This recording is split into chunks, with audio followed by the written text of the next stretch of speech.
Hello, welcome back. It's Yash, and today I wanted to take you through what's on my iPhone. I wanted to take you through exactly the apps that help me stay productive, think of new ideas, and to entertain myself. So I wanted to split this video up into 4 categories in terms of my apps. So I want to talk about my productivity apps, my work apps, my entertainment apps, and finally my finance apps. So to get things started, let's go into our productivity apps. My first one that I probably use the most is the calendar app for Apple. I've been using this forever, and I do use Google Calendar as like my main kind of like calendar of choice for putting down tasks, but unfortunately, as you see, as my iPhone is laid out, I don't have a Google Calendar type of widget because I don't think there's one that's out there. So I just simply use the Apple widget, but the Apple Calendar is synced with my Google Gmail account, so anything that I put on my Google Calendar will come up on my Apple Calendar, and it's just a simple way and an easy way for me to see exactly what I need to get done for the day and like my events and tasks. And then the next thing on one of my big widgets is Apple Notes. Oddly enough, out of all those productivity apps out there like Notion, Roam, all those cool ones out there, I've simply used Apple Notes for scripting out my YouTube ideas and anything that's in my head, any thoughts that I have, quick fire thoughts, and kind of just having this Apple widget right here just quickly allows me to enter into the app and just write down whatever's in my mind. And the next thing I have is the Apple Fitness app. I do have an Apple Watch. I just like having this here. It just keeps me reminded, although I'm not doing too well right now, but just helps keep me in check in terms of like making sure I get my steps in, making sure I'm burning off calories, and just seeing exactly where I'm at for the day. And then finally, last thing on my first front page on productivity is this app called TickTick. It's kind of been, I don't know, my little guilty pleasure productivity app of choice recently because I've been using it for the past 2 weeks pretty relentlessly. And I got the idea of using this app from a MKBHD video where he was talking about what's on his iPhone. And from there, I've just basically used it. And oddly enough, I'm using like the free version, but it's still really capable and has a lot of features even on the free version. I'm able to just basically go in and create all these tasks and basically go in and, do all these tasks and everything and put on whatever tasks I have in mind. So as you see, film what's on my YouTube video, FaceTiming a friend. So it's just a great way to kind of have everything I need to get done for the day. And then my next, set of productivity apps, I'm just gonna call them the Google Suite apps because they're just I think all of Google's apps are great, and I think they've all helped me with my creativity and just keeping things in check. So I have Google Photos. Obviously, we all know Google Photos. It just houses like all your photos ever. Just a great way to house them. I have Google Drive. Google Drive is great because I have all of my stuff that I need. Basically, I want to share. This is basically the app I use to script out all my podcasting episodes with my co-hosts. I have all my college essays, all my college resumes, like everything on Google Drive. So Google Drive is just something I've always had and always used.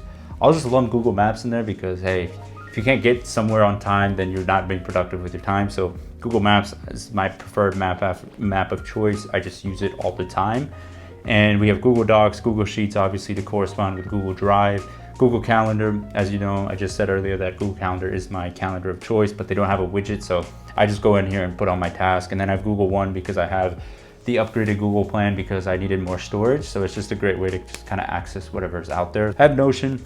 Obviously, if you're in this productivity space, you know about Notion. I guess Notion is just like the cheat code of all things. And it's just an app I've been using for a while now. I think I started using it during quarantine. I definitely don't maximize it, but one of the cool things I like about Notion is the book review task, which whenever I get done reading a book, I've been using Ali Abdaal's book review template, and I just love going in there and writing a quick summary of the books I've read, and it's just a cool way to keep track of everything I've read. And the next thing I have is Pocket. I really like Pocket because it is one of those, it's the app that basically you can save any articles, podcasts, or save anything you would like to read or listen to in the future onto this app. And it's so cool because you have this list of everything you've saved, and then you can basically go in and click on it, and basically whenever you have more time, you can read whatever you saved. And then I have DayOne. DayOne was an app I was using a decent bit, I would say for like a week or 2 weeks, but I just have like basically fallen out in terms of using it. But I think it is a great app because it does provide like a cool way of journaling your progress. I think the only thing is like you have to pay for the premium subscription tier to make sure like your DayOne syncs in from like your Mac, your phone, and your iPad. And I was using DayOne a lot on my iPad, and I guess when I found out it doesn't sync and you have to pay for it, I think I kind of just fell out of tune of it. But if you only have like one device, think the free version of DayOne is just a great way to kind of just quickly jot down your thoughts and see what was going on in your head. I've kind of replaced DayOne with just kind of physical journaling, but DayOne is there if I ever need it and / ever want to use it. Now moving over to my work apps. So my work apps will be oddly a little bit interesting compared to most normal people's work apps, but to get things started, if you didn't know, for my job, like my full-time job, I work as a social content programmer for Bleacher Report and for BR Football specifically. So social media is kind of like the thing I'm working on. So a lot of my apps that I use on an everyday basis are social media. So I have, as you see here, my Twitter, Instagram, Snapchat, Facebook, TikTok. All of these apps basically allow me to do my job. Now we have my entertainment apps. So my number one top entertainment app has to be YouTube. I spend countless amount of hours watching YouTube videos just on tech, video games, memes, anything you could think of. I'm constantly on YouTube just watching stuff. So YouTube for me is probably my number one entertainment app. But as we see, social media I also lump in as like entertainment because they're a great way to enjoy myself. But I also have, you know, your standard streaming services like your Netflix, your HBO Max, your Disney Plus, Paramount Plus, Peacock, Hulu, Crunchyroll. You know, I have it all. And then I also lump in podcasts on there because I think podcasts can be like my preferred podcast app of choice is Apple Podcasts, but I think podcasts can kind of be lumped into productivity as well because a lot of my great ideas and inspiration for new videos or new content is from podcasts and stuff I listen to, but I do also listen to it for entertainment when I'm just walking around the streets. And finally, we have the finance apps. Nothing too exciting about here. There's simple financial apps that you need to pay your bills and to basically keep track of your money. I have Venmo, Cash App, you know, Fidelity, Charles Schwab for investing, my family savings for checking and savings accounts. So nothing too crazy there, just, you know, your typical apps that you need to kind of make sure your finances are in check. And there you have it. That's exactly how my iPhone is laid out. I hope you found this video a little bit inspiring to help you get your iPhone set up the same way or to take some inspiration out of it.